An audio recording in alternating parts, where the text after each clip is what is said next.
출원인별로 어떤 기술을 언제 출원하고 어떤 기술 분류별 특허들을 보유하고 있는지, 출원인 중에서도 누가 이 기술 분야의 연구개발을 제일 먼저 시작했고, 최근에는 누가 활성화되고 있는지, 이런 정보들을 출원인별로 보여주는 것도 기술 발전도 되겠습니다. 근데 이런 그래프를 그리실 때, 만약에 이렇게 아주 간단하게 보여주는 게 아니라 나는 특허 정보도 함께 넣어서 기재하고 싶다라고 하면 이런 형태도 될 수 있습니다. 연도, 여기가 만약에 기술 분류 기준이라든지 출원인 기준이 된다고 하면 연도별로 어떤 특허들이 출원되었고 대표 도면까지 보여줄 수 있겠죠. 이렇게 작성해 주시면 됩니다. 혹시 이걸로 답변이 됐을까요? 네. 다른 질문. 기술 발전도는 여러분들이 뽑으셨던 거 마이 폴더에 담으신 다음에 예를 들어서 우리가 분석한 내용 마이 폴더에 담아놨잖아요. 담아놓으신 다음에 특정하게 내가 이 특허들은 기술 발전도 그리겠다. 선택하셔도 특정한 건을 선택하셔서 리포트의 기술 발전도 선택해 주실 수도 있고 아예 내가 분석한 유효 데이터 따로 두고요. 이건 분석한 거 완전히 맞고 그리고 나서 기술 발전도로 그릴 애들만 폴더 따로 만들어서 그 폴더 전체 선택한 다음에 리포트의 기술 발전도 선택해 주시면 됩니다. 이렇게 그려주시면 됩니다.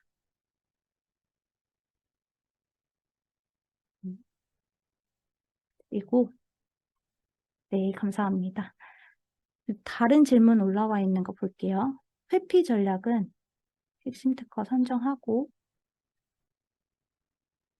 핵심 특허를 저희가 청구항을 변경할 수 있는 기술을 찾아서 회피하여. 요거 뒤쪽에서 소개할 건데요.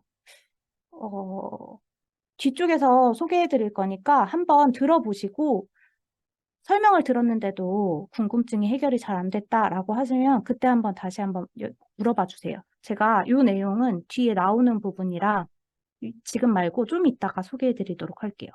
회피 전략에 대한 내용 좀 이따 말씀드리도록 할게요. 네, 감사합니다.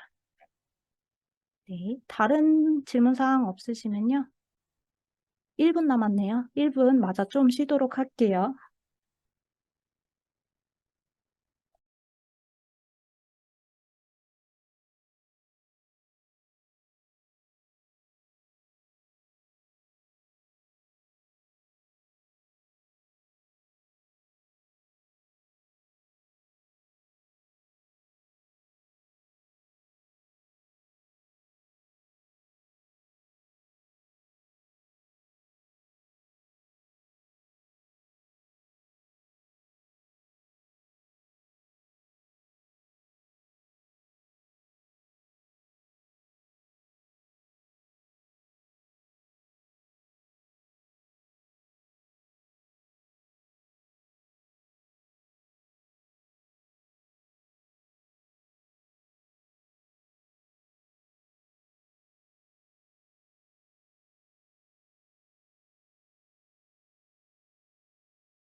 네, 3시 5분입니다. 다시 시작해 볼까요?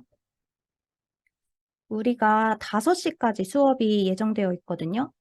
앞의 내용들은 사실 여러분들이 맘먹으면 어떠한 자료로도 쉽게 또는 그래프 모양만 보고도 여러분들이 이런 그래프 이렇게 그리면 되겠네 또는 뭐 어떻게 활용해 보면 되겠네 판단하시기가 조금은 더 쉽지 않을까 싶어요. 지금부터 소개해 드리는 내용이 어렵습니다. 그래서 여기 부분을 잘 이해해 주시는 게 중요하고 혹시 이해가 다 잘 안 됐다. 더 설명이 필요하다 하시면 바로바로 채팅창에 남겨주세요. 2시간 꼭 채워서라도 여러분들이 이 부분을 이해하셔야 발명사업화 부분, 전략 부분에서 뒷부분에 해당되는 여기가 제일 중요하기 때문에 답안지를 쓰실 때 이게 이해가 안 되면 쓰시는 내용이 네, 원하시는 그 내용이 아니겠죠. 그 평가해 주시는 분들이 기업에서 원하는 정보를 담기 위해서는 이거 꼭 알고 계셔야 된다 하는 게 뒤에 쭉 남아 있습니다. 우선 첫 번째는 특허 등록 요건부터 볼 겁니다. 이 특허 등록 요건을 보는 이유, 정성 분석할 때 문제에서 제시하는 게 뭐였냐면요. 발명사업화 하시는 분들은 특정하게 앞으로 사업화 하실 아이템이 등록 가능성이 있는지, 권리 확보 가능한지, 이게 권리 확보 가능한 기술인지를 제시해라 라는 문제가 있고요. 꼭 발명사업화가 아니더라도 여러분들이 특허 전략을 제시하는 거에 대부분 R&D 전략일 수도 있지만 그 R&D 전략으로 확보하고자 하는 특허의 기술적 특징이 등록 가능성이 있는지 판단해라. 이 내용 담겨져 있습니다. 그래서 전략이든 그 발명 사업화든 모두 다 선행기술 조사, 내 특허, 내 기술의 특징이 등록될 가능성이 있는지 선행기술 조사를 해서 거기에서 핵심 특허가 나올 겁니다. 자꾸 말이 끊기네요. 제가 목이 좀, 네. 다시. 특허 등록 요건 크게 세 가지 봅니다. 우선, 세 가지라고 했는데 네 가지가 들어가 있네요. 얘는 사실 제외하겠습니다. 우리가 CPU 대회를 할 때에는 선출원주의는 생각하지 않고 요것도 사실 크게 여러분들이 고민 안 하셔도 될 것 같아요. 네 가지가 보이지만 여러분들이 주로 분석해야 되는 주요 내용은 얘입니다. 신규성, 진보성. 그래도 알고는 계셔야 되니까, 개념을 알고 계셔야 되니까 네 가지 조건에 대해서 소개는 다 드릴게요. 우선 특허로 등록받을 수 있는, 등록을 받아야지만 나에게 독점권, 권리가 생기는 거거든요. 출원한다고 바로 권리가 생기진 않습니다. 출원하고 심사관에게 심사를 받고 나서 심사관이 여기서부터 여기까지는 너의 권리 범위야 라고 등록을 해줬을 때 권리가 생깁니다. 그러면 심사관은 어떠한 기준으로 등록을 줄지 말지 결정하느냐, 요 네 가지를 보는 겁니다. 첫 번째, 가장 먼저 출원한 사람이 누구인가? 똑같은 기술적 특징 A, B, C를 갖는 발명을 두 사람이 출원했다라고 할 때는요, 먼저 출원한 사람이 권리 범위 같습니다. 누가 발명했는지, 실제로 발명한 사람이 누구인지보다 특허청에 누가 먼저 출원했는지. 요거 참고는 PPT에 없나요? 제가 이거까지 같이 보내드렸던 것 같은데, 제일 마지막 부분에 한번 봐주시겠어요? PPT 마지막 부분입니다. 4교시 마지막 부분에 있는 특허 등록 요건입니다. 찾아봐 주세요. 네, 다시 시작할게요. 똑같은 발명을 특허청에 두 사람이 출원했다라고 하면요. 누가 발명했는지, 실제로 발명한 사람이 누구인지보다 특허청에 먼저 출원한 사람이 권리 범위 같습니다. 그래서 우리나라는 선출원주의, 특허청에 누가 먼저 신고했는지, 출원했는지가 기준이 될 거고요. 그 다음에 이 특허 등록을 주는 이유는 산업상의 이용 가능성을 있는 기술에 대해서, 연구개발 기술에 대해서 사람들에게 공개해야 하니까 그 공개한 내용을 바탕으로 그 다음 단계 연구가 이루어지고, 연구가 이렇게 이루어지고 나면 당연히 산업도 발전할 수 있다. 산업 발전에 이바지한 공로로, 보상으로 권리를 주는 거거든요. 특허 제도가. 그렇기 때문에 산업상의 이용 가능성이 없는 특허 기술에 대해서는, 발명에 대해서는 등록 주지 않습니다. 산업상의 이용 가능성이 없다는 거, 이런 예시 들 수 있어요. 치료 방법, 진단 방법, 이렇게 사람의 목숨과 관련되는 의료 행위는 산업상의 이용 가능성 없다고 보고요. 또는 물질을 만들기 위한 제조 방법 특허인데 그 제조 방법 특허 다른 사람이 시행해 봤을 때 그 물질의 특징이 안 나온다. 재현성이 없는 거. 여러 번 반복했을 때도 똑같은 특징이 나와야 되는데 그게 아니라 한 번 일회성이다. 한 번 나오고 우연히 나온 거지 이게 여러 번 반복되지 않는다라고 할 때는 산업상의 이용 가능성이 없다라고 판단하고 특허 등록 주지 않습니다. 근데 여러분들은 CPU에서는 선출원주의랑 산업상의 이용 가능성은 우선 제외하고 그 다음 단계만 판단해 보시고 답변을 써주셔도 좋습니다. 그 다음 단계. 먼저 출원했고요. 산업상의 이용 가능성도 있다라고 가정하고 그 다음으로 보는 건 신규성입니다. 이 특허가 새로운 기술 내용을 담고 있어야 합니다. 정보 공개의 대가로 그 정보가 산업 발전에 이바지했다는 대가로 등록을 준다라고 했잖아요.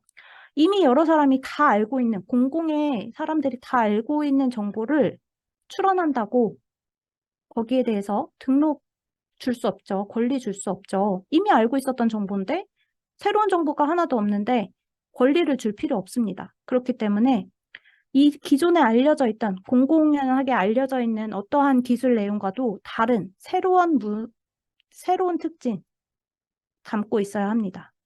이거는 필수입니다. 신규성 있는 새로운 기술 분야의 특징 포함하고 있는지 없는지 신규성 판단합니다. 당연히 새로운 거 어느 거 하나 없다라고 하면 당연히 신규성 거절됩니다. 이건 새로운 기술이 아니기 때문에 이미 알려진 기술이기 때문에 특허 등록 줄 수 없습니다. 거절당합니다. 그럼 신규성이 있다라고 하면 끝이 아닙니다. 그 다음 단계로 신규성이 확보된 그 다음 단계로 진보성 판단합니다. 그 새롭다는 그 기술의 특징이 얼만큼 고도한지, 얼만큼 진보된 기술인지 그 내용을 판단합니다. 이거 너무 쉽게 일반적으로 알려져 있는 기술을 살짝 바꾼 거다. 라고 하면 그 살짝 바꾼 그 내용 진보되었다라고 말하기 어렵기 때문에 거절됩니다. 고도하게 창작된 뭔가 어려운 내용 담고 있어야 된다라고 했는데 그럼 신규성과 진보성을 판단할 때 그냥 심사관 마음대로냐? 아니죠. 기준은 있습니다. 우선 신규성을 판단할 때에는요. 우리 지금 다 판단하는 기준 청구항입니다. 잠깐만요. 펜으로. 신규성을 먼저 판단할 건데 이 신규성 출원 전에 국내뿐만 아니라 해외에서 공지된 어떠한 발명과도 꼭 발명 아니어도 됩니다. 사실 논문에 기재되어 있는 거, 잡지에 표시되어 있는 거 모두 다 공지되어 있는 정보와도 동일하지 않은 것을 신규성이 있다라고 말하게 되는데 이 신규성을 판단할 때에는 우리가 출원한 특허 여기 있다라고 하면요. 우리가 출원한 내용 중에서 청구항을 기준으로 평가합니다. 우리 아까 그 청구항 어떻게 구성되어 있었는지 봤죠? 전제부, 본체부, 종결부 있었는데 실제로 기술의 특징을 나타내는 거 본체부 안에 있었다. 그 기술의 특징 본체부에다가 나는 A, B, C 세 개의 기술적 특징을 청구항에다 쓰고 출원했습니다. 저 ABC 발명했으니까 ABC를 담고 있는 청구항 발명했으니까 권리 주세요 라고 특허청에 출원했더니요. 심사관이 선행문헌 찾습니다. 제가 출원한 날짜 이전에 출원된 거 말고 공개된 특허가 공개된 문헌이 기준이 됩니다. 특허 또는 논문, 잡지, 어떠한 정보로도 다 괜찮고요. 국내뿐만 아니라 해외에서 발표된 어떠한 문헌도 다 괜찮습니다. 그런데 우리가 지금 CPU잖아요. 특허 분석하는 대회잖아요. 여러분들은 논문이나 다른 자료를 찾는 것보다 특허 문헌을 찾아서 답안지로 작성하시는 게 당연히 맞겠죠. 그러니까 우리 공개 문헌, 특허로만 한정해서 소개해 보도록 할게요. 저는 출원할 때 청구항에다가 ABC의 특징을 썼고요. 심사관은 이 ABC의 특징을 갖는 이전에 공개된 특허 문헌을 찾습니다. 그래서 선행 기술, 선행 문헌을 찾아서 거절합니다. 뭐라고 거절하느냐? 이 선행 기술 요거 하나에 너가 특징이라고 가졌던 A, B, C가 모두 다 기재되어 있기 때문에 새로운 부분이 어디에도 없어서 신규성 거절합니다. 라고 거절할 이유 만듭니다. 여기까지는 이해되시죠? 내가 출원하기 이전에 공개되었던 선행문헌으로 A, B, C의 특징이 모두 다 들어가 있는 하나의 특허 찾았다. 라고 하면 신규성 거절됩니다. 그런데 비교할 때 자세히 보시면요. 저는 청구항 기준, 청구항에 들어가 있는 A, B, C고요. 선행문헌에서는 꼭 청구항에 안 써 있어도 됩니다. 명세서든 도면이든 어디에서든 A, B, C의 특징이 명세서에도 써 있고 청구항에도 써 있고 도면에도 써 있다. 하나의 문서 안에 어디에든 A, B, C가 그냥 들어만 있으면 선행문헌으로 신규성 거절됩니다. 이해되셨죠? 첫 번째 신규성 거절 이렇게 찾습니다. 하나의 선행문헌으로 내가 기재한 A, B, C 특징을 모두 찾았을 때 신규성 거절된다. 만약 찾았는데요. 아무리 찾아도 A, B는 있었는데 C가 없다. 또는 A, C는 있는데 B가 없다. A, B, C 모두 다 들어가 있는 어떠한 선행문헌도 못 찾았다 하면 우리 신규성 거절 안 됐죠. 신규성 확보했으니까 그 다음 단계로 진보성 검토합니다. 심사관이 이제는 그래 새롭긴 새롭네. 이 기존에 알고 있었던 A, B, A, C보다는 A, B, C 세 개 있는 거 새롭네. 신규성은 인정해줬고요. 그 다음에 진보성 판단합니다. 이 진보성은 얘도 내가 출원하기 전에 국내외에서 공지된 발명으로부터 용이하게 발명 가능하지 않아야 하는 게 기준입니다. 용이하게 발명 가능하지 않은 기준 뒤쪽에서 또 나오는데요. 이번에는 아까와 같이 청구항에 A, B, C의 특징을 갖고 있는 상태로 출원해서 신규성은 판단받았습니다. 어떻게 받았냐? 심사관이요. 아무리 찾아봐도 선행문헌에 A, C는 들어가 있고 A, B가 있는 거는 찾았습니다. 근데 구체적으로 A, B, C 세 개가 같이 있는 건 못 찾았죠.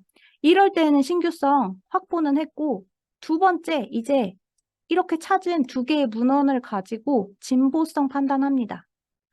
두 개 또는 세 개의 문헌으로 A, 이거 합치니까요. A, B, C. 결국에는 두 개의 선행문헌에 들어가 있는 구성들을 합치니까 A, B, C가 나왔습니다.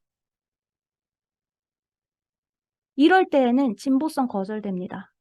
당업자가 두 개의 특허 문헌 찾아서 조합하면 바로 나오는 게 너의 기술의 특징이야. 당업자가 용이하게 발명 가능하기 때문에 진보성 거절합니다. 라고 특허 거절됩니다. 신규성과 진보성의 기준은 지금 선행문헌을 한 개 찾았느냐, 두 개 찾았느냐입니다. 신규성은 하나의 문헌에 A, B, C 내가 작성한 기술의 특징, 구성의 특징이 모두 들어가 있는 거. 진보성은 하나 가지고는 거절이 안 되니까 두 개 또는 세 개의 선행문헌을 찾아서 세 개의 조합을 했더니 그때 나의 기술의 특징이 모두 다 만들어지는 거. 두 개 또는 세 개의 선행문헌으로 조합해서 나의 기술의 특징이 다 도출된다 라고 하면 이거 세 개의 기술 합치는 거 너무 쉬운 일이니까 진보성 판단, 진보성 없다 라고 거절된다. 아셨죠? 이렇게 특허를 등록받는 기준은 신규성과 진보성을 판단해야 된다. 여러분들이 문제에서 이 특허 등록 가능성이 있는지 판단하시오 라고 하면요. 요렇게 선행문헌을 찾는 겁니다. 얘네들이 핵심 특허가 될 겁니다. 그리고 각각의 구성을, 청구항을 이렇게 비교하겠죠? 여러분들이 특허 출원해서 받고자 하는, 등록받고자 하는 청구항을 이거 앞서서 우리 봤던 청구항 분석하는 페이지 다시 한번 갈게요. 왔다 갔다 해서 헷갈리실 수 있는데 지금 강의 내용 쭉 들어보시고 그 다음에 나중에 여러분들이 한 번 더 정리해서 보시면 그때는 좀 이해가 되실 것 같아요. 우리 요지 리스트에 청구항을 구성으로 나눈다고 했잖아요. 이렇게 각각의 구성으로. 각각의 구성으로 나누고 이 구성이 등록 가능성이 있는지 판단할 때 옆에는 선행문헌, 여러분들이 찾은 예를 들어서 지금 이거 2차 전지랑 관련된 기술이었잖아요. 2차 전지와 관련된 기술 중에서 나의 기술적 구성이 유사하다고 판단되는 선행문헌을 찾아줍니다. 하나씩 매칭하겠죠? 매칭해서 하나의 선행문헌으로 모든 기술의 구성들이 다 나왔다. 신규성 거절. 두 개의 문헌으로 조합했더니 선행문헌 1만으로는 이렇게 대응 요소가 없는 부분이 있어서 신규성은 확보했고 두 번째 선행문헌 찾았더니 그때에는 여기 선행문헌 1에는 없었던 대응 요소들이 있어서 조합하고 나면 나의 구성 요소가 다 나온다 했을 때는 진보성 거절. 그럼 결론이 이렇게 나면 안 되겠죠. 선행문헌 1과 또는 선행문헌 1, 2를 조합해서 내가 특허 출원 등록받고자 하는 구성 요소가 모두 다 나온다. 그래서 등록 가능성이 없다. 라고 답안지 쓰시면 안 됩니다. 여러분들은 어디까지 쓰셔야 되냐? 선행문헌으로 신규성이나 진보성을 거절할 수 있는 특허들을 못 찾았다. 그래서 내 거 등록될 가능성이 있다. 라든지 아니면 찾으셨다면 진보성 거절할 수 있는 선행문헌 두 개는 찾았는데 여기에 이걸 극복하기 위해서 다른 특징을 플러스 해주면 이때에는 등록 가능성이 있으니까 이 기술 범위에 플러스 다른 기술 범위 더해서 특허 출원하겠다. 이렇게 결론을 내주셔야 합니다. 이게 1차적으로 선행기술 조사해서 핵심 특허 분석하는 방법이 되겠습니다. 혹시 여기에서 이해가 잘 안 되시는 부분, 추가 설명이 필요하신 부분 있으실까요?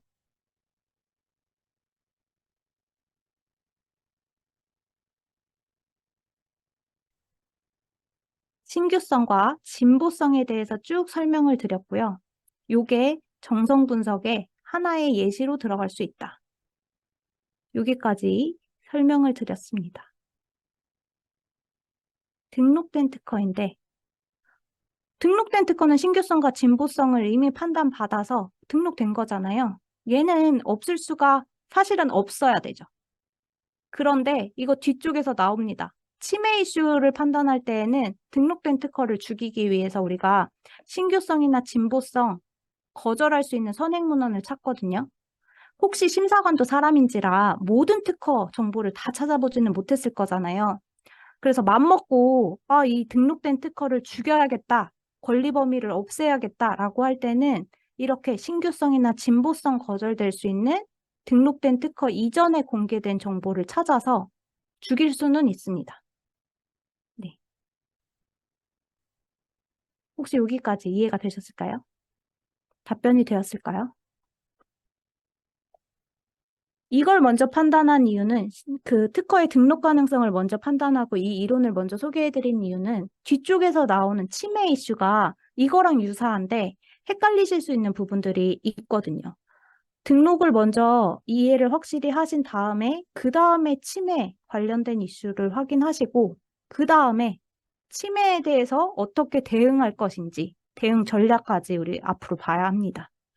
그래서 우선은 등록 가능성, 특허가 등록될 때 어떤 기준을 가지고 평가되는지 봤었고요. 신규성과 진보성으로 판단한다. 우리는 청구한 기준으로 보고 공개된 문헌은 꼭 청구항이 아니라 명세서, 도면 어디에서든 관련된 정보가 기재만 돼 있으면 된다. 되겠습니다. 추가 문의사항이 없으신 것 같아서요. 그럼 이제 침해로 가볼게요.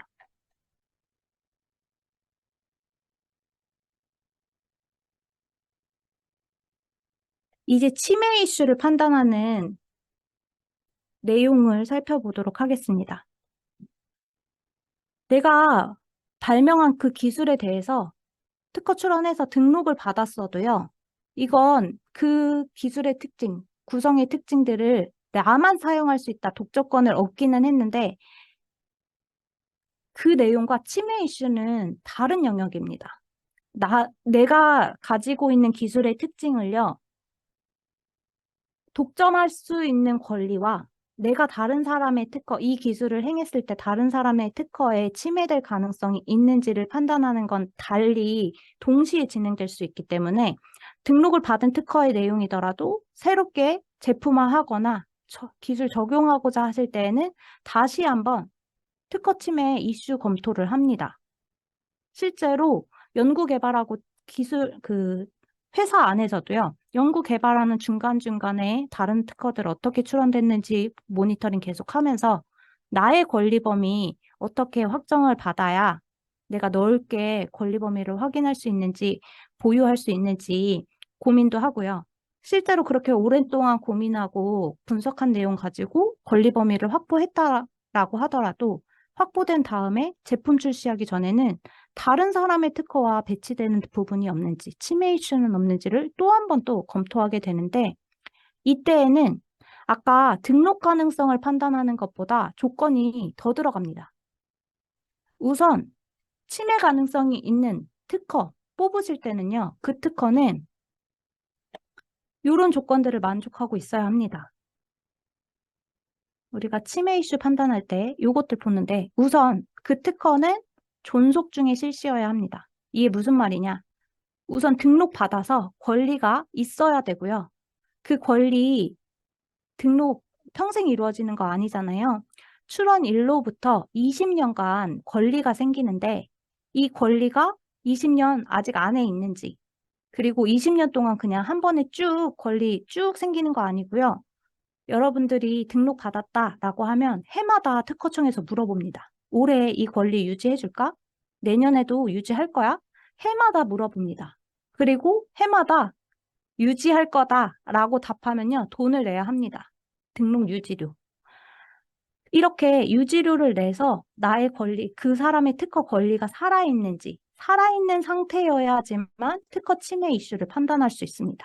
그래서 여러분들이 침해 이슈를 판단할 때에는 그 특허의 권리가 살아있는 상태인지 확인해서야 된다. 그리고 정당한 권한이 없는 자의 실시여야 합니다. 당연히 출원한 사람이, 권리 받은 사람이 내 기술 권리 행사하는데 제품으로 출시하는데 문제 없죠. 그 권리가 없는 사람이 실시했을 때 침해 이슈가 발생합니다. 세 번째, 이거는 업으로서의 실시여야 합니다. 무슨 말이냐? 예를 들어서요, 요런 특허 있습니다. 여러분들 대전의 성심당 유명한데 빵집 이름 아세요? 거기는 튀김 소보로로 유명하대요. 대전에는 맛집이 사실 많지 않아서 전 대전에서 꽤 오랜 시간 살았었는데 대전에 맛집이 없는데 대전 하면 떠오르는 거 성심당의 튀김 소보로. 그래서 대전역에 가면 따로 그 성심당이 거기에서 튀김 소보로 팔거든요. 성심당에서는 이 튀김 소보로의 제조 방법 특허를 가지고 있습니다. 근데 이 제조 방법 특허, 그 빵이 너무 맛있으니까 집에 와서 내가 하면 똑같은 맛이 날까? 하고 제조 방법 그대로 집에서 한번 이렇게 실습해 봅니다. 만들어 봅니다. 이거 특허 침해 아니에요. 집에서 나 혼자 만들어서 팔지 않고 내가 먹었습니다. 내 가족이 먹었다. 또는 어떤 제품에 대해서 효과가 엄청 좋대요. 그걸 진짜인지 아닌지 아니면 우리 연구 개발한 내용과 어떤 부분이 차이가 있는지 실험실에서 실험해 봤습니다. 그냥 궁금해서 실험을 해본 거는 업으로서의 실시라고 보지 않아서 연구 개발하는 데 도움이 되는 내용이면 네, 이건 침해 아닙니다. 그 기술을 활용해서 다른 사람의 특허 청구항을 이용해서 제품으로 판매한다든지 아니면 기술 적용을 해서 내 제품 안에 그 기술이 보인다든지 그러면 그때에는 업으로서의 실시가 됩니다. 이렇게 업으로서의 실시여야 침해 요건을 판단한다. 그 다음에 특허 발명 보호 범위 내에서의 실시여야 합니다. 이건 무슨 말이냐? 청구항을 기준으로 실시한 것을 말합니다. 발명의 상세한 설명에 온갖 기술의 내용이 다 들어가 있어서 그 발명의 설명으로는 내가 판매한 제품의 특징이 다 보인다라고 하더라도 그건 문제가 되지 않습니다. 문제가 되는 건 살아있는 권리가 살아있는 특허 안에 청구항에 기재되어 있는 특징들을 사용했을 때 청구항 기준으로 판단하게 됩니다. 얘는 고의 또는 과실은 사실 필수 침해 성립 요건은 아니고요. 요거는 고의 또는 과실이 있었다, 일부러 그랬다라고 하면 나중에 손해배상 청구할 때 일부러 했으니까 손해배상액을 좀 더 받을 수 있는 그런 요건들을 보는 거고, 실제로는 요 네 가지를 필수적으로 만족해야 된다. 청구 범위가 기준이다라고 말씀드렸잖아요. 우리 아까 봤던 것처럼 명세서하고 뒤에 청구항 1항이라고 기재되어 있는 여기가 청구 범위가 될 겁니다. 청구항으로 기재되어 있는 요 부분. 발명의 상세한 설명이 아니라 청구항이 될 거고요. 이 청구항이 대부분은 아주 간략하게, 명확하게 쓰여 있는데 요 내용만 가지고는 내가 침해했는지 안 했는지 판단하기가 어렵다라고 할 때에는 두 번째로 참고하실 수 있는 자료로 뒤에 발명의 상세한 설명이라든지 도면 정보를 참고해서 이 청구항을 해석합니다. 이렇게 해석해도 잘 모르겠다라고 하면 그때는 법률적인 판단이 들어가겠죠. 뭐 변리사든 변호사든 전문가의 도움을 받아서 심판을 한다든지 소송을 건다든지 법률적인 판단이 들어갈 겁니다.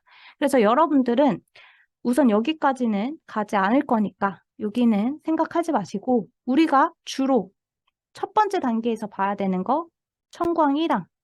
청구항에 기재되어 있는 특징들이 내가 제시하고 있는 발명사업화할 그 제품의 스펙과 일치하는지, 앞으로 R&D 해야 한다고 전략을 제시했던 기술의 특징과 다른 사람의 특허 청구항의 범위가 일치하는지 요걸 먼저 판단한다. 이거 판단하기 어려우면 명세서의 설명이나 도면까지 참작한다. 요것만 생각해 주시면 되겠습니다. 이 청구항 아까 보여드린 것처럼 크게 두 가지 종류 있다라고 말씀드렸죠. 독립청구항과 종속청구항이 있다라고 했는데 독립청구항은 대부분은 청구항 1항 독립청구항으로 그대로 볼 수 있고 얘가 가장 넓은 범위의 특징부를 가지고 있는 애가 될 겁니다.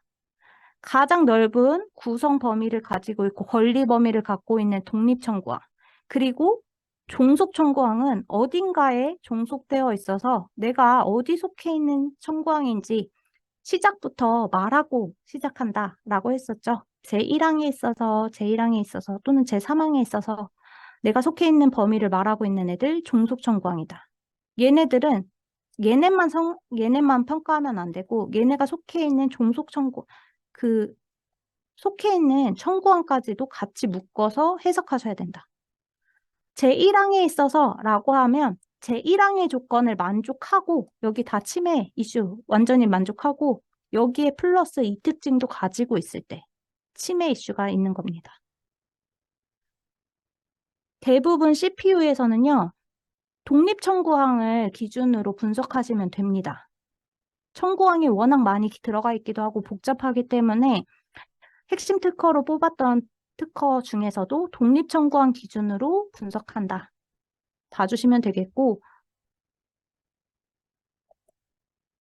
앞서서 제가 침해 요건 4가지 있다라고 했잖아요. 그 중에서 발명의 보호 범위 내에서 실시하는 요 기준을 이제 상세히 보도록 할게요. 어떤 걸 보호 범위 안에서의 실시라고 하느냐, 침해 유형별로 달라질 수 있습니다. 지금 화면에 특허 발명, 확인 대상 발명 이렇게 표시했는데요. 여기 특허 발명이라고 표기했던 요 내용이 타사가 이미 보유하고 있는 등록된 특허의 청구항이다라고 생각하겠습니다. 그리고 확인 대상 발명, 얘네가요, 여러분들이 제시할 기술의 특징이 될 겁니다.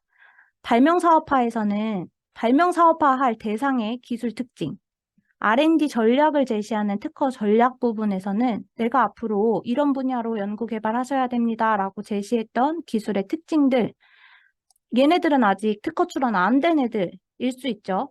출원됐어도 요거는 여러분들이 선행기술조사 했을 때 등록 가능성이 있는지 없는지 판단했었던 그 특징들이 될 겁니다. 이해되셨죠? 얘는 이미 등록돼서 공개되어 있는 다른 사람의 특허 구성 청구항이 될 거고요.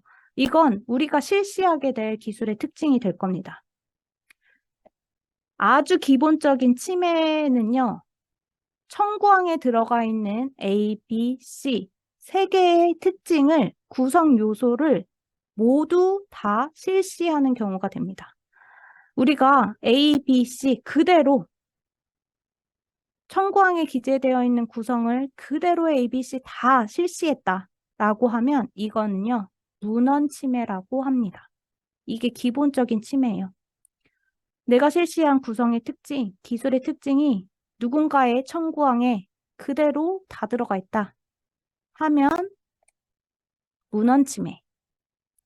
예를 들어서 난 그대로 이거 ABC만 그대로 실시하면 침해인 거 아닐까요? 여기다가 플러스 D 해서 완전히 똑같지 않은 새로운 기술을 실시했는데요. 라고 하도 이 안에 D 새로운 요소는 있지만 그럼에도 A, B, C 포함되어 있죠. 얘도 문헌 침해입니다. 내가 새로운 기술을 추가했든 안 했든. 이해되시죠? 내가 실시한 기술의 특징, 다른 사람 청구항에 그대로 있다. 문헌 침해다. 보시면 되겠고요. 이번에는 A, B, C 그대로 다 쓰는 거 침해인 거 이제 확실히 알았으니까 바꿔볼게. C라고 안 쓰고 C 다시 쓸게 라고 하고 A, B, C 다시를 실시한다 라고 하면요. 얘는 이 C 다시가 얼만큼 C와 다른지에 따라서 침해가 될 수도 있고 침해가 안 될 수도 있습니다. 이걸 균등 관계에 있는지를 본다라고 해서 균등 침해라고 말하는데요. 균등 관계인지 아닌지 평가하기 위해서는 여러 가지 요소들을 보셔야 합니다. 우선 균등 침해 예시로 요걸 들어볼 수 있어요. 제가요.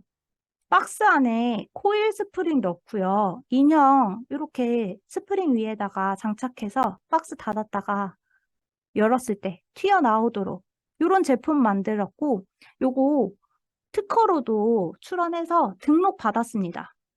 등록 받았어요, 저. 이걸로. 사업이 너무 잘 되니까요. 다른 사람이 이거 시장성이 좋아. 판매가 잘 돼. 나도 이거 똑같이 만들어서 판매해야지. 생각 들겠죠. 따라옵니다. 근데 이 사람은 치매에 대한 얘기는 알고 있었어요. 모든 구성 요소를 동일하게 만들면 이거 치매이니까 나는 동일하게 안 만들고 코일 스프링 대신에 스펀지 블록 씁니다. 박스, 코일 스프링 안 쓰고 스펀지 블록, 인형 넣어서 판매합니다. 제품으로 판매했어요. 그러면 얘는 치매일까요? 치매가 아닐까요?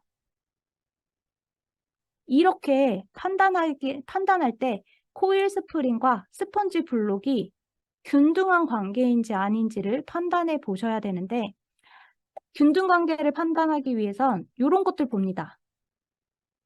과제 해결 원리가 동일한가? 변경 가능성이 있는가? 변경할 때 용이한가? 요것들을 보는데요. 우선 과제 해결 원리가 동일한가 볼까요? 스폰지 이 인형에서는요. 박스 안에다 인형을 넣고 압축한 응력이 있다가 문을 열었을 때 탄성으로 인형이 튀어나오게 하는 효과가 있습니다. 이를 위해서 코일 스프링 사용한 거죠. 그리고 특허에도 그런 내용을 적어놨습니다. 스펀지 블록, 얘도 응축하고 있다가 탄성으로 튀어나오게 하죠. 과제 해결 원리가 동일합니다.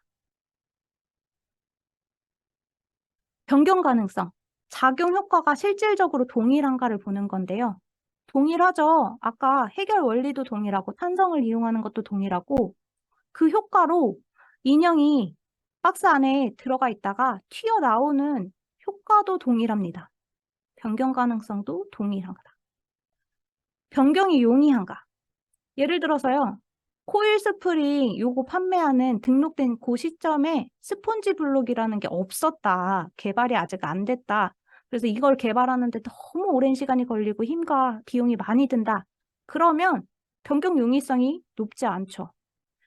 그런데 코일 스프링도 그냥 판매하고요. 스펀지 블록도 슈퍼 가면 쉽게 얻을 수 있습니다. 아니면 뭐 문구점에 가면 쉽게 살 수 있는 겁니다. 내가 쉽게 변경할 수 있는 거. 주변에서 쉽게 얻을 수 있는 정보로 변경된 거. 과제 해결 원리도 동일하고 변경했을 때 효과도 동일하고 용이성도 있다라고 하면요. 코일 스프링을 스펀지 블록 전혀 다른 걸로 대체했더라도 얘는 균등 침해에 해당됩니다. 이해되시죠? 여기까지 균등 침해. 균등 관계인가를 보기 위해서는 과제 해결 원리, 변경 가능성, 변경 용이성을 본다. 근데 균등 침해에서 벗어날 수 있는 방법이 하나는 있습니다. 의식적 제외인데요. 누가 의식적으로 제외했느냐? 출원인이. 제가 이 특허 출원할 때요, 이 인형 출원할 때요, 처음에 청구항에다가는 박스, 인형, 그리고 코일 스프링이라고 안 하고 탄성체라고 썼습니다. 그럼 지금 구성 세 가지죠? 박스, 인형, 탄성체로 구성된 특허 등록받겠다 했더니 심사관이 이거는 신규성, 진보성 거절한다. 그래서 뭔가 새로운 특징이 필요하다라고 거절 의견 받았습니다. 거절 의견 받고 심사관을 설득하기 위해서 탄성체에 너무 신규한 내용이 아니니까 우리는 그 중에서도 탄성력이 엄청 좋은 코일 스프링을 가지고 한정할게. 얘는 우리가 개발한 탄성력이기 때문에 특수하게 진보성이 있어. 신규성 진보성이 있어. 라고 주장하고 권리 범위를 줄여서 특허 등록 받습니다.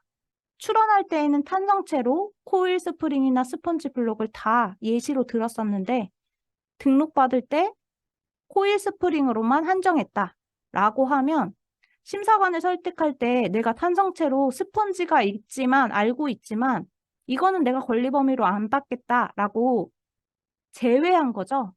이렇게 제외한 이력이 있으면 이거는 균등 범위에서 벗어날 수 있습니다. 어렵죠? 여러분들은 이거를 판단하셔야 합니다.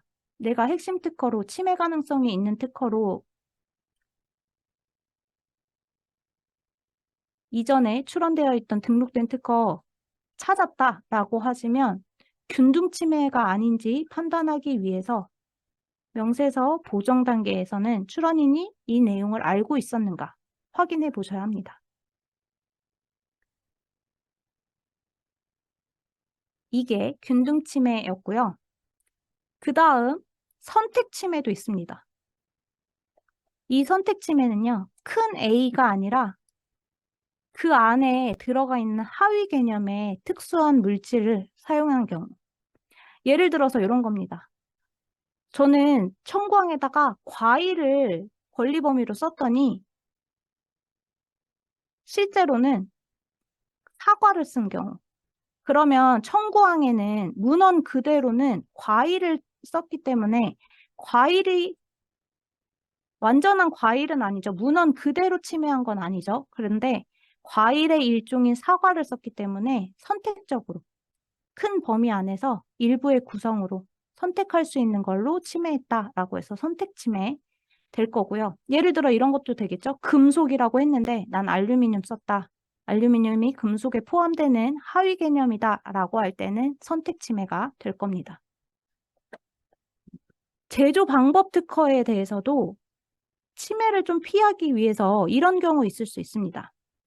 이번에는 A단계를 하고 B단계, C단계를 거친 제조 방법에 대한 특허가 있다라고 했을 때 우리 A, B, C를 그대로 사용하면 문헌 침해인 거 아니까 이 사람은 B를요, 단계를 나눕니다.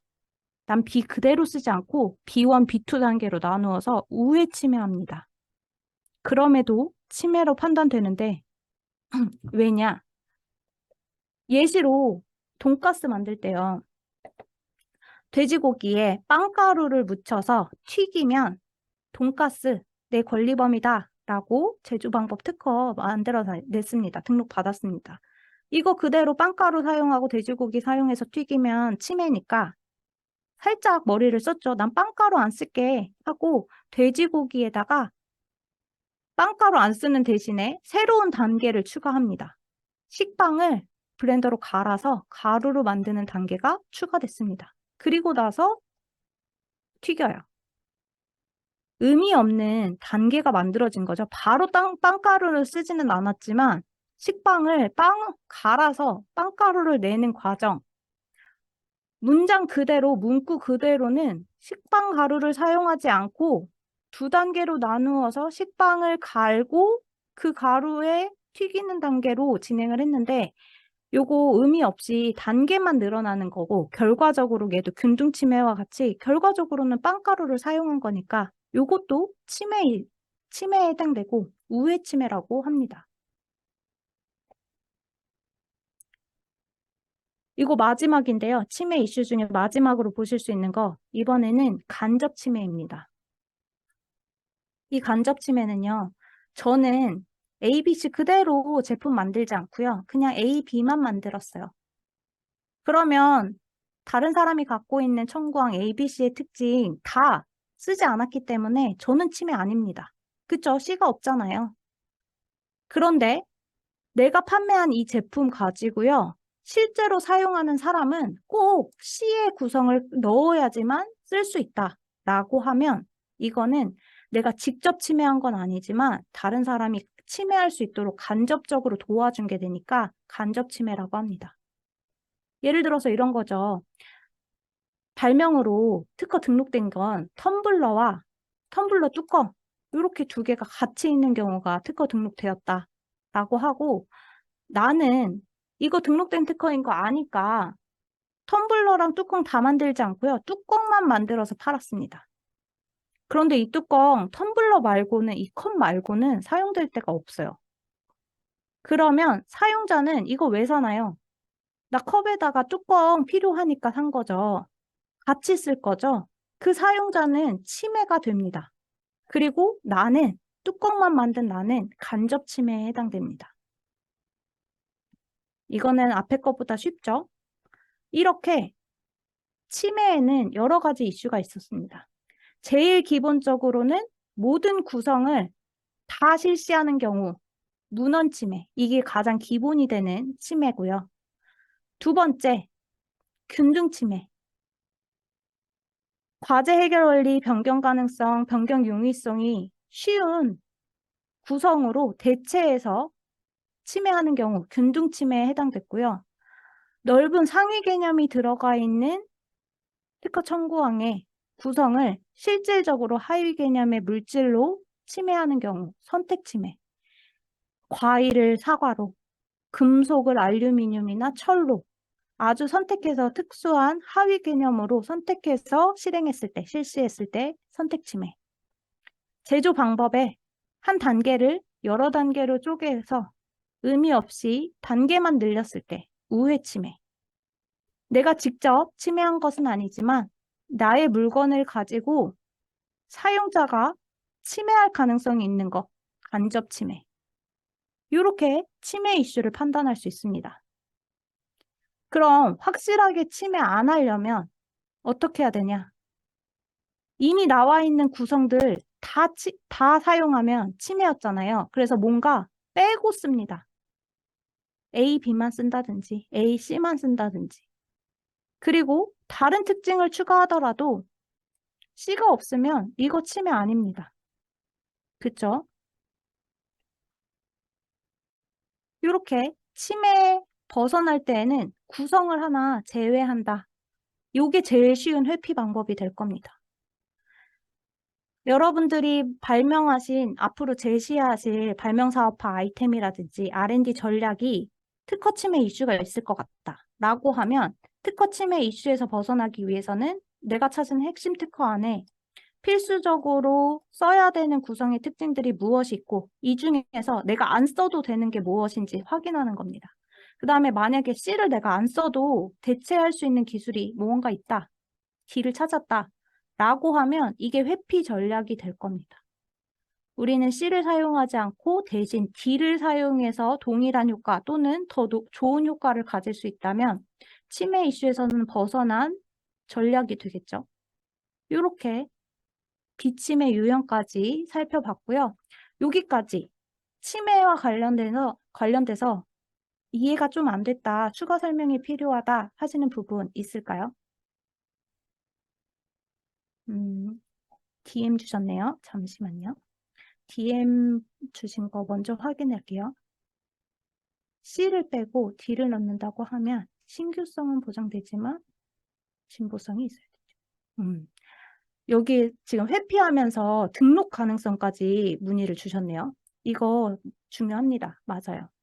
회피도 해야 되지만 회피한 결과 우리가 등록 가능성이 있는지도 판단해야 된다라고 할 때에는 우리가 회피하는 건 이미 나와 있는 구성 중에 무언가 하나를 제외하는 게 중요하겠죠. 제외하고 그거에 대한 대체로 추가한 새로운 특징이 있다라고 하면 신규성, 만약에 이 특허 말고 또 다른 특허 선행기술 조사해서 D가 안 나와야겠죠, 사실은.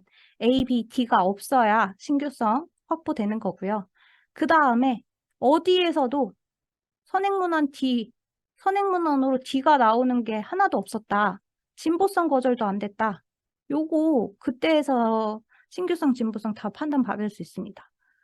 A, B, D로 다시 한번 선행기술 조사해서 하나의 문헌에 A, B, D가 다 나오는지 A, B랑 A, D, B, D 나와서 조합했을 때 A, B, D가 되는지 판단해 보셔야 합니다. 다시 한번 신규성, 진보성 판단해야 된다. 그래야 등록 가능성 여기서 판단할 수 있다. 답변이 되셨을까요? 네, 다시 하셔야 됩니다. 신규성, 진보성은 다시 요 특징 가지고 해야 된다. 네. 그리고 나서 질문사항. 균등침해, 의식적 제외. 네, 요거 다시 소개해 드릴게요. 요거 어려워요. 맞아요. 이게 들으셨을 때는 제가 아주 개념만 소개해 드리는 거랑 이론으로는 얼핏 다 이해될 것 같거든요. 근데 실제로 여러분들이 분석하실 때는 보셔야 되는 사항들이 많습니다. 우선 과제 해결 원리가 동일한지 변경 가능성 있는지 용이성 있는지 요거는 이해가 잘 되시죠?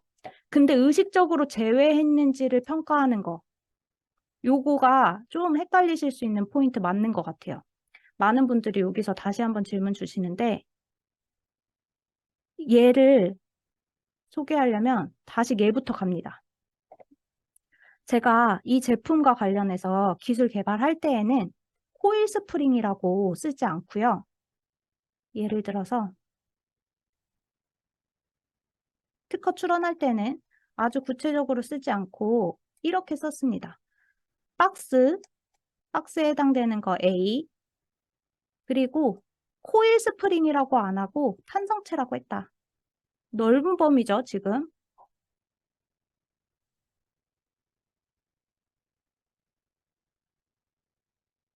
그리고 인형 C, 이렇게 청광 1항을 썼습니다.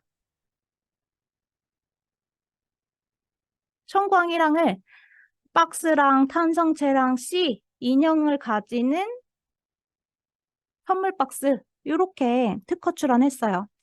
그랬는데 심사관이요. 이 A 탄성체 C와 관련된 선행문헌 찾아서 유사한 선행문헌 찾아서 신규성 또는 진보성 거절합니다. 그러면 신규성, 진보성 거절된 이유를 보고 저는 권리 범위를 주로는 줄여서요. 더 특징을 더 잡아서 한정하는 요소들을 더 잡아서 청구항을 보정한 다음에 네가 말하는 심사관이 말하는 특징들 거기에다 플러스 알파 나는 어떤 기술을 더 추가했어. 그래서 달라. 신규성도 있고 이 부분에 진보성도 있어 라고 주장하면서 권리 범위를 줄이게 됩니다. 그때 줄이면서요. 이 탄성체를 뭐라고 줄였냐면 탄성력이 10 이상인 코일 스프링으로 한정한 겁니다. 근데 발명의 설명에는 당연히 이 청구항에 대한 설명들이 자세히 나올 거잖아요. 그때에는 탄성체를 소개하면서 이 탄성체는 탄성력을 가지고 있는 물질이면 뭐든지 다 포함된다. 코일 스프링일 수도 있고 스펀지 블록일 수도 있다라고 설명을 해놨었어요. 처음에.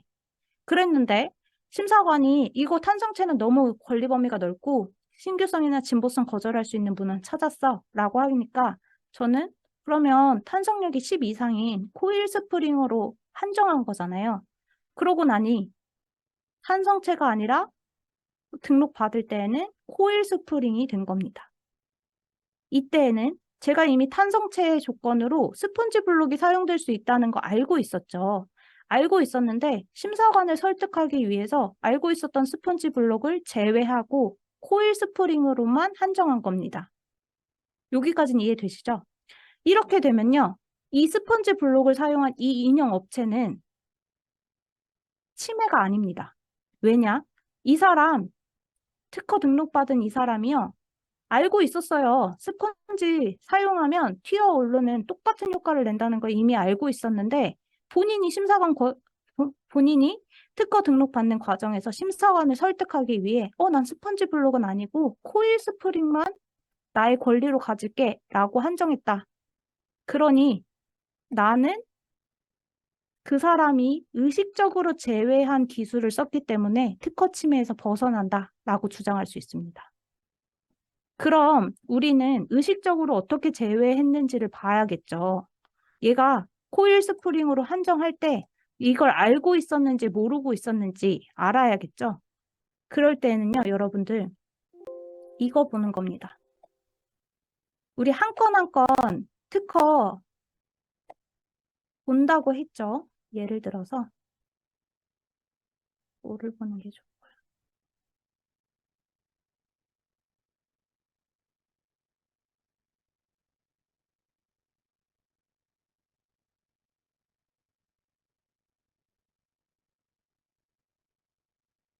청구항을 기준으로 지금 등록 특허 공보에서 청구항을 기준으로 확인할 건데 청구항 1항을 볼 건데 각각의 구성들 등록될 때 심사관이 이거 등록 줄 때 선행문헌으로 뭘 제시했었는지 얘는 어느 부분을 의식적으로 제외했는지 보기 위해서는 이것만 봐서는 청구항만 봐서는 알 수가 없습니다. 그죠? 그러실 때에는 이 건의 청구항으로 우선 매칭해서 침해 이슈가 있는지 없는지 확인하고 그 다음 단계 행정사항으로 갑니다. 행정사항 눌러서요. 여기 통합행정이력 보시면 출원부터 등록까지 각각 제출되었던 서류들이 쭉 나열되어 있는데 여기에 의견 제출 통지서 보이시나요? 얘가 심사관이 이 특허를 신규성, 진보성 거절했던 이유가 여기 들어가 있습니다. 열어서 보시면 심사관이 이 특허 거절한 이유, 어느 항을 거절했는지, 왜 거절했는지가 써 있죠. 우리가 사항 2호 이렇게 쓰면 대부분은 진보성 거절입니다. 그리고 진보성 거절한 이유가 밑에 들어가 있을 텐데 이건 좀 짧네요. 주로 이 사람이 참고했던 이거 진보성 거절이 아니네요. 잘못 봤네요. 얘는 기재불비로 거절됐어요. 신규성 진보성이 아니라 기재불비로 거절됐기 때문에 선행문헌이 안 나와 있는데 만약에 심사관이요 선행문헌을 몇 번을 인용했는지 쓰고 이런 이유로 거절했다라고 밝히는 게 여기 있거든요. 의견 제출 통지서에. 요거 보시고 여기에서 청구항을 줄이면서 뭐가 제외됐구나 판단하는 겁니다.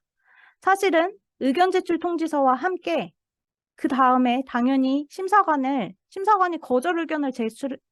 거절 의견을 내보냈으니까 심사관을 설득해야겠죠. 네가 생각하는 그거 아니고 우리는 보정해서 이렇게 신규성과 진보성을 다시 한번 판단해줘. 이런 내용으로 우린 신규성과 진보성이 있어.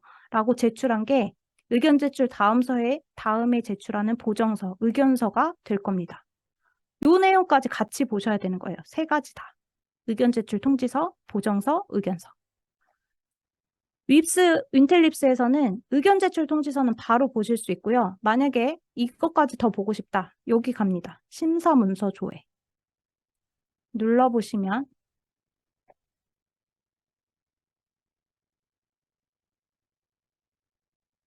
심사관이 제출하라. 심사관의 의견 제출 통지서 여기 있고요. 오리지널이 한글 버전이겠죠. 여기에 대해서 보정한 내용 여기 있습니다. 그리고 보정을 왜 했는지, 그래서 우리가 신규성과 진보성 어떻게 확보했는지 설명하고 있는 내용이 여기 있습니다. 요거 다 보시면 되는 거예요. 3가지. 사실 하나의 특허 등록되기까지 한 번만 의견서 나오는 게 아니에요.